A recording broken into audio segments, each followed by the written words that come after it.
কষ্ট করে পরীক্ষার জন্য প্রিপারেশন নিলেন আপনি কয়েক মাস, কিন্তু ফলাফল যখন ভালো হয় তখন একটা আনন্দ আছে না নাই?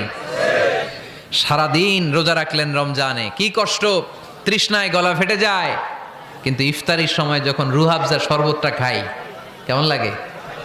একটা আনন্দ আছে না নাই? এজন্য আল্লাহ বললেন فإن مع العسر يسرا إن مع العسر يسرا।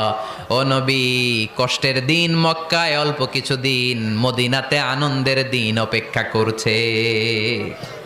আমাদের জীবনে যদি দুঃখ কষ্ট আসে আমরা ধৈর্য ধরবো, তাওয়াক্কুল করবো একজনের উপর, তিনি কে? কারণ আমরা বিশ্বাস করি কষ্টের দিন এটা চিরকালের জন্য নয়, সামনে আনন্দের দিন আমাদের জন্য সেট করে রেখেছে কে? তাহলে আমরা সূরাতুল ইনশিরাহ থেকে 3টা নেয়ামতের বর্ণনা শুনলাম, বিশ্বনবীকে কি সান্ত্বনা দেয়া হলো সেটা শুনলাম। এবার 2টা গাইডলাইন শুনে তাফসীর আমরা শেষ